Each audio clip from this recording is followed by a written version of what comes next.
Hello, BookTube, and we're back with shelf or day nine of day nine of 28 days of science fiction. And as you can see, we're doing this shelf here. That is one of the Brian Aldiss ones that sort of have left over because I've added here the John W. Campbell essays, so that sort of pushed that out because that was a full shelf. So this one, as you can see, there's a bookend there, so there's a little bit of expansion space there. So let's start off with H.G. Wells. This is H.G. Wells' Critical Progress by Jack Williamson. Another one of those lovely covers, but not Advent Press. This time, this is the Mirage Press, 1973. It's the Voyager series, volume 107 by the looks of it. And as I say, 1973. And he goes through and does a critical assessment, a very short critical assessment, but nonetheless, critical assessment of H.G. Wells. As you can see, I just love the artwork on these, the black and white artwork. It's obviously wraparound, so it's really cool. Do we have actually? Well, it says jacket designed by Greg Bear, so that's interesting. The artist, is it Greg Bear as well? Something tells me that he was an artist, but I don't know if that's true or not. I'm sure somebody will let me know. But yeah, this is a short assessment because Jack Williamson actually, later put himself through university, so he became an academic at some point. I can't remember quite the years for that. I do want to get his what is it, Wonder's Child, I think it's called. It's his memoir. That's one book that I don't have. Oh, well, of many that I do want.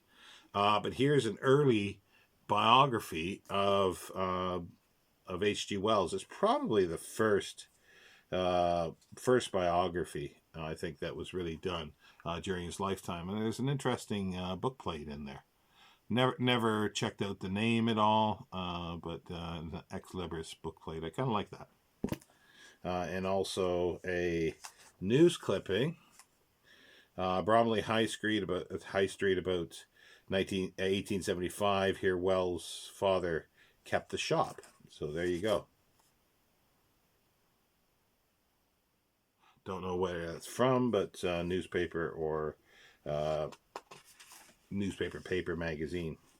This is Gerald Howe Limited, 1930, and it says a sketch for a portrait by Geoffrey West, and it's got some illustrations in, but yeah, it's a very brief, as I say, overview of H.G. Wells. There's a number of biographies. This one, I remember it being, I think, one of the better ones is The Time Traveler, The Life of H.G. Wells by Norman and Janine Mackenzie. It's a little rough around the jacket. Weidenfeld and Nicholson, 1973. Yeah, and it's got a lot of it's got two sections of photographs that are in it. It goes through his life. It's over 400, almost 500 pages long. Little Bertie is the first chapter. This is an interesting one. I have not really had a chance to go through this too much. It's by Adam Roberts. He's a science fiction writer as well, a fiction writer, but he has done quite a bit of nonfiction material as well. And this is it's part of the Literary Lives series. H.G. Wells' A Literary Life by Palgrave Macmillan. Usually very academic material, and this was published in 2019. I was able to get a cheap used copy, but it's in pretty good shape. And there's still a few more things. This is a biographer I like, and this came out sort of recently, but I was quite disappointed with the size of it. I haven't got around to reading it yet. It's H.G. Wells, the young H.G. Wells, Changing the World by Claire Tomlin. I do like her biographies. She's done Dickens, and a very, very fun, readable Samuel Pepys biography, and many others.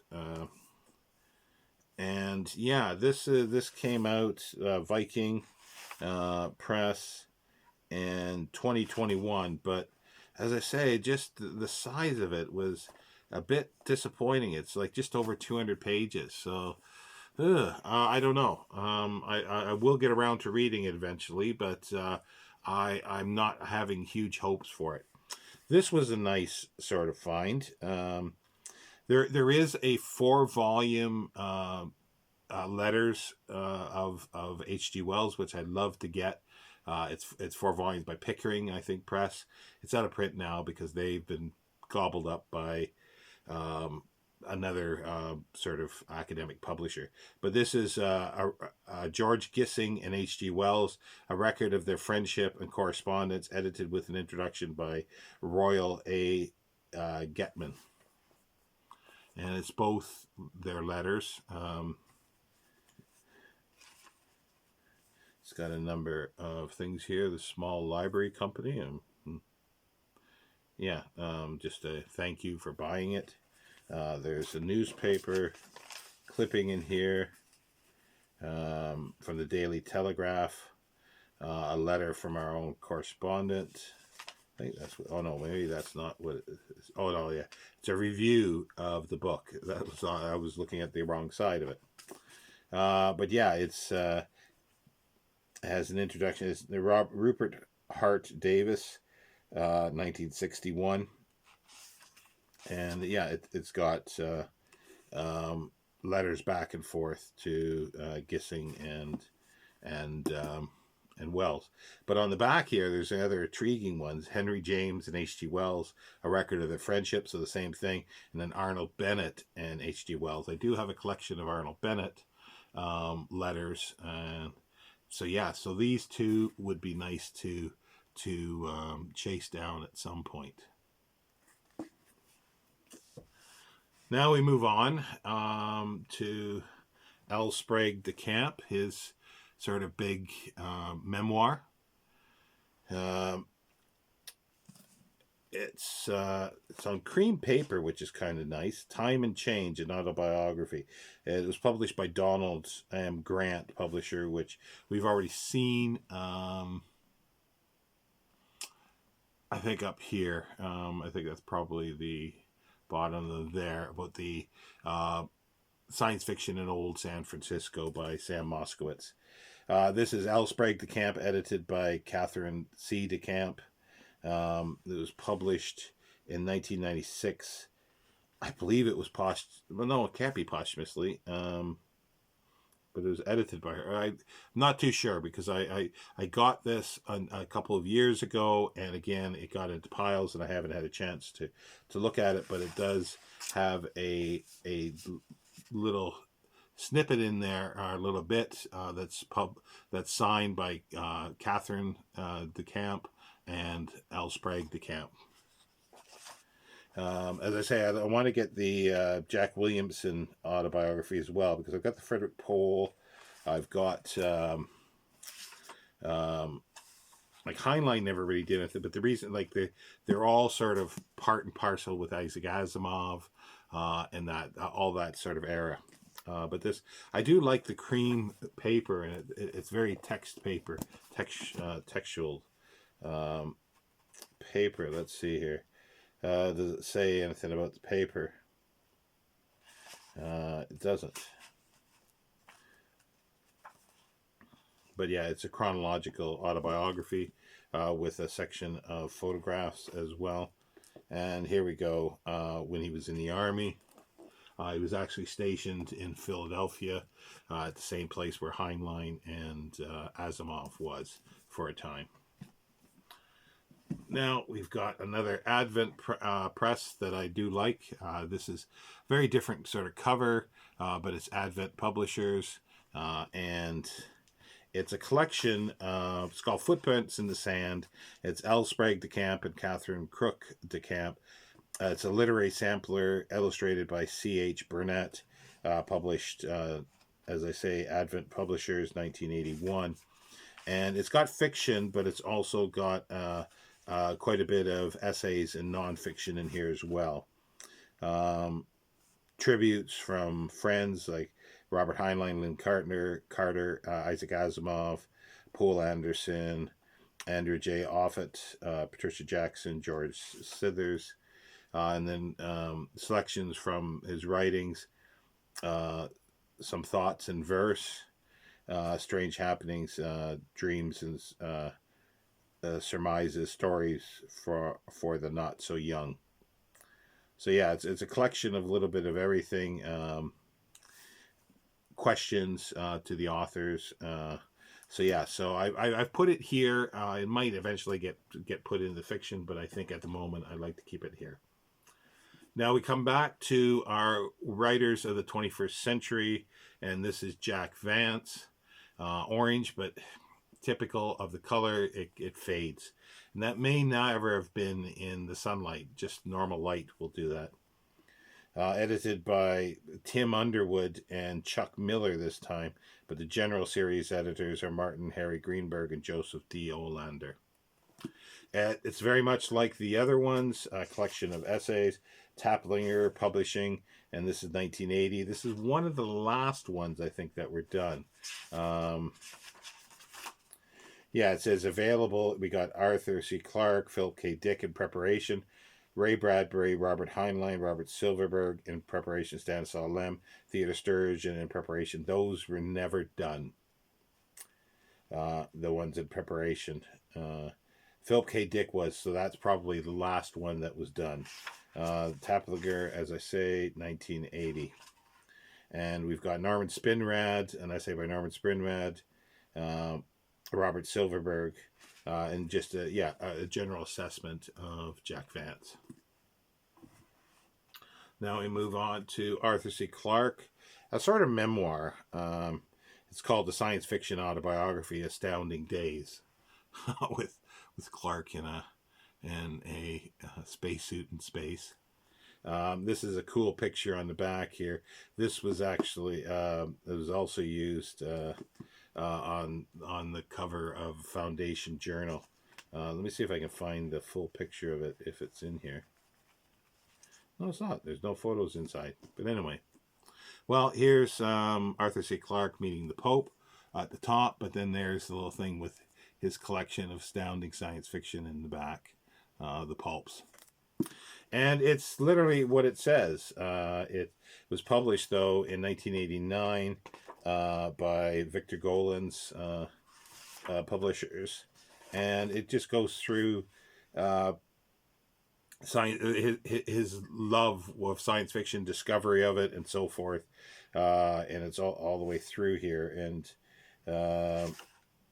there's, John W. Campbell. There's all sorts of stuff. Father of Frankenstein. Just it's almost essay-like, but strung together as an autobiography. It's really, really cool. Now we return to the writers of the 21st century with Arthur C. Clarke, edited by Joseph D. Olander and Martin H. Greenberg.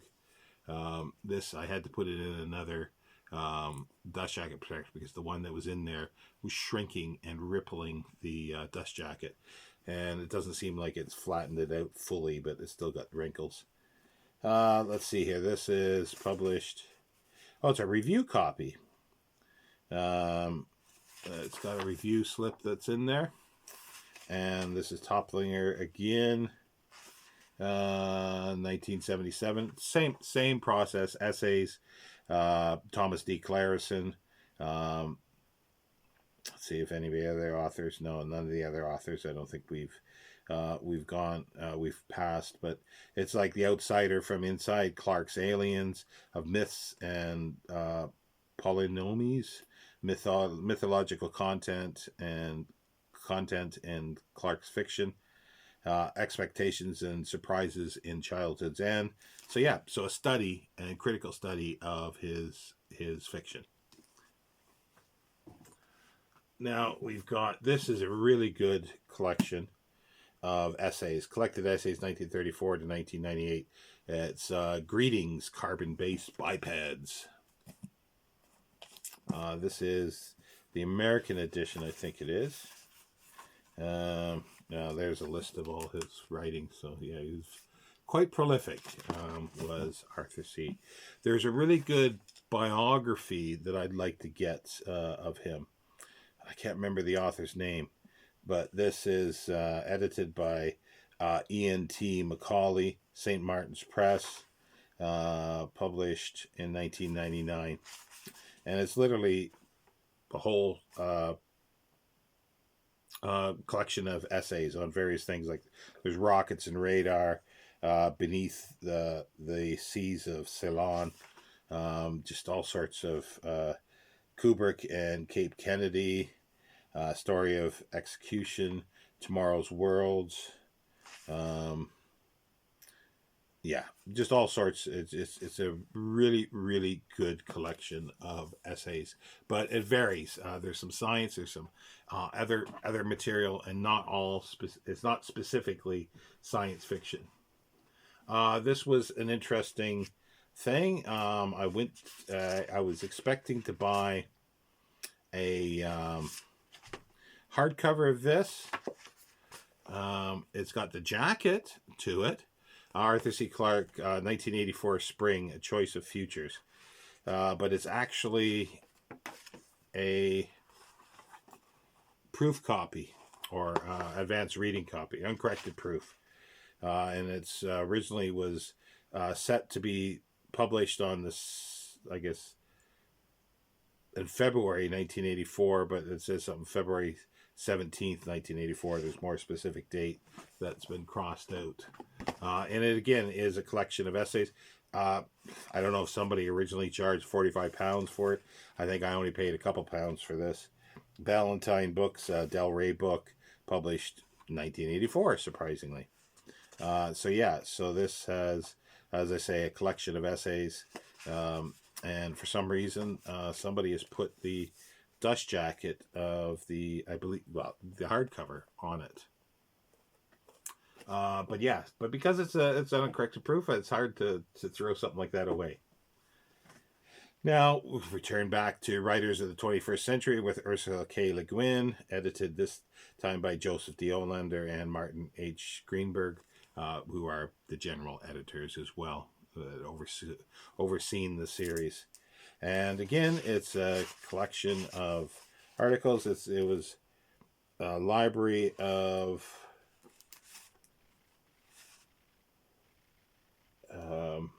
Thomas K. I can't read that. It's one of those pressed through thingies that embosses the paper.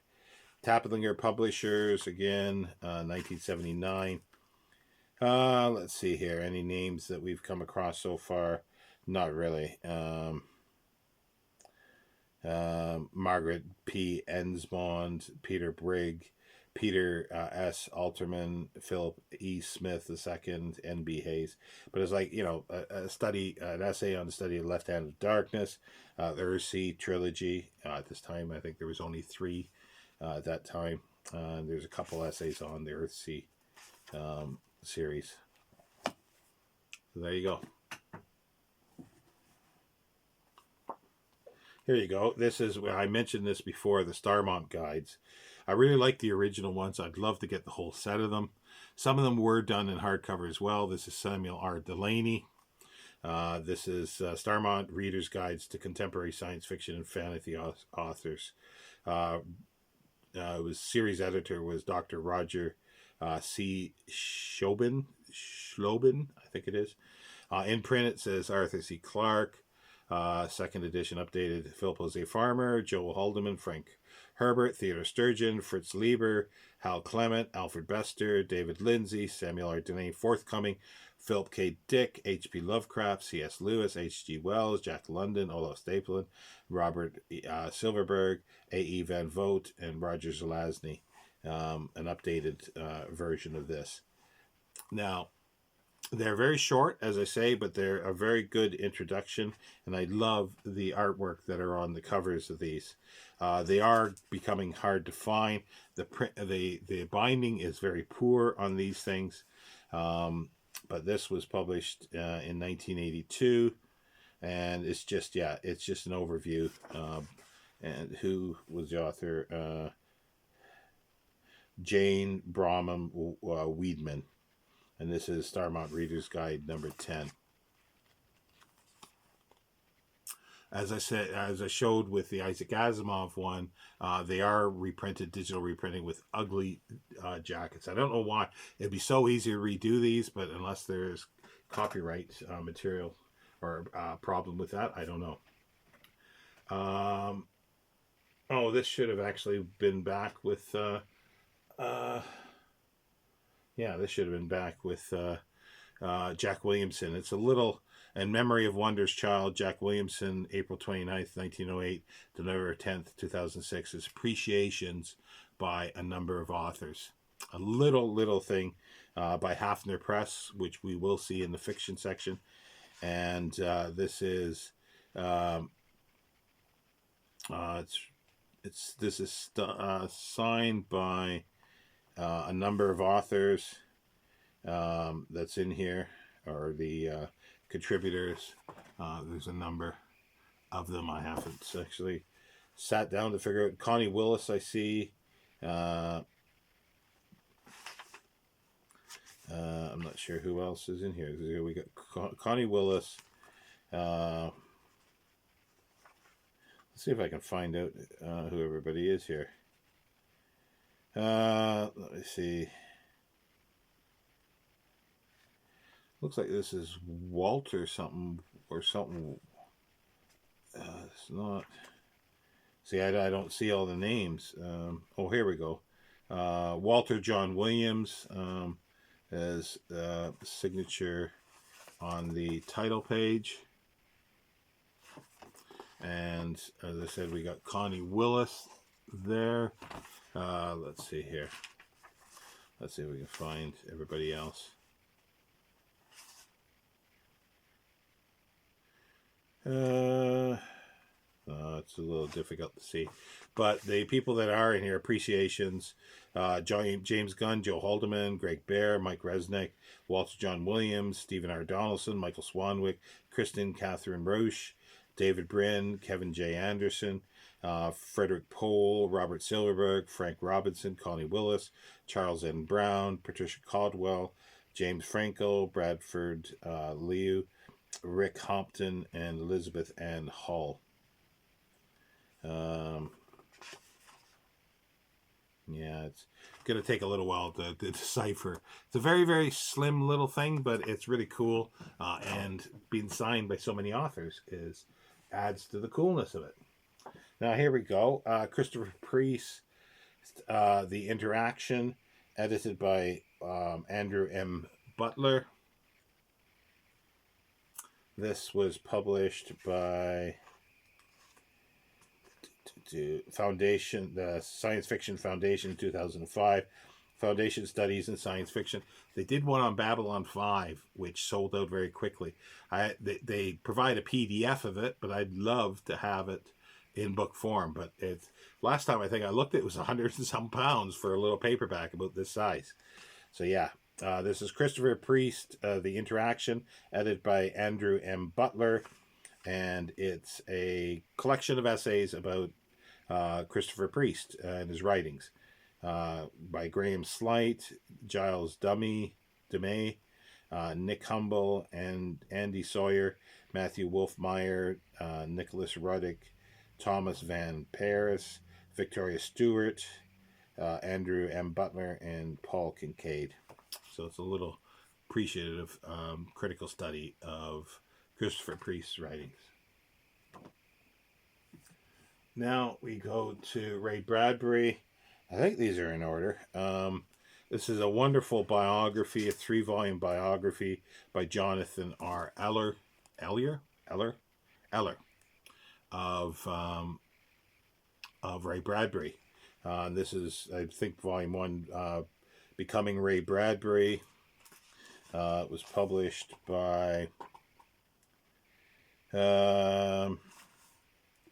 University of Illinois Press, and 2011. The University of Illinois Press has started, I don't know if they continued with it, but they were putting out everything that Ray Bradbury wrote, short stories, chronological order, all the drafts as well that they could find for every story. And I think they were up to like volume 3 or 4. And most of them are out of print now. There's a whole foundation to study Ray Bradbury as well, that they put out a newsletter, a journal, and everything, or they did. Now we got Ray Bradbury Unbound, sequel to the critically acclaimed Becoming Ray Bradbury. So that's volume 2 by Eller again. This was published in 2014.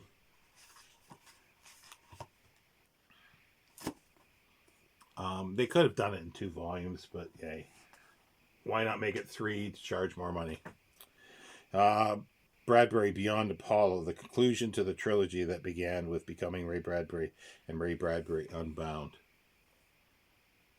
University of Illinois, again, as I say. And this is 2020, was the final volume that came out.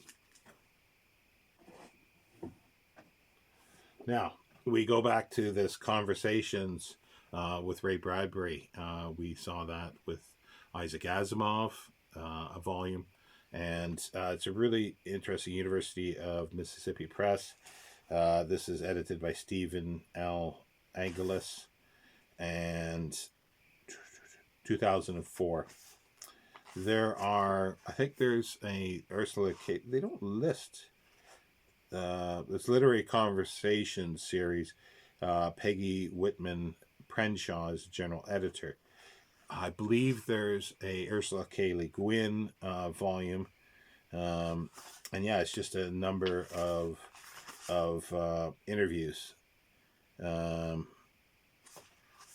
conversations by a variety of people. I'm just looking here to see, because I think we had James Gunn in the last one, but I don't see James Gunn's name here. But yeah, there's about 20 or so little conversations with Ray Bradbury. I've not read every one. I've skipped through and read a few things because the actual index is useful in a book. Now we've got another one of these. We saw this UMI Research Press, I believe we did, Studies in Speculative Fiction, Ray Bradbury and the Politics of Reverie, Fantasy, Science Fiction, and the Reader by William F. Tupence. He's done a lot of stuff on Ray Bradbury and other authors. He's done, I think, the Twain edition of Isaac Asimov, which I don't know where it is at the moment, but I'm sure I have a copy in X-Library one, no doubt. But this was, as I say, as part of these Studies in Speculative Fiction. This is number 2, and Robert Scholes, series editor, and the first one was Feminist Futures, Contemporary Women's Speculative Fiction, Scientific World View of Dystopia is number 3. I would take any of these, to be honest, even though some of them are going to be very academic. This is 1984 published. It's very thin, but it's got pretty good notes and references to it. I've read a few of the essays, or chapters, I should say. I keep referring to the essays because a lot of this is written as if it was an essay, because they are self-contained and can be read that way, I believe, as well, or at least I do. Now we got another Starmont Reader's Guide, number 31, by William F. Tupence. This is Ray Bradbury. And it's the same thing. Starmont House, Incorporated, 1989. The printing is not the best. It's kind of small and odd font. But again, these are just very brief introductions to the author, but with an interesting bent a lot of times to them. Now we go to something a little different, I guess you could say. Don't Panic, Douglas Adams and the Hitchhiker's Guide to the Galaxy by Neil Gaiman. Not read this, but I picked it up at a charity shop a number of years ago. It's Titan Books. It says additional material by David K.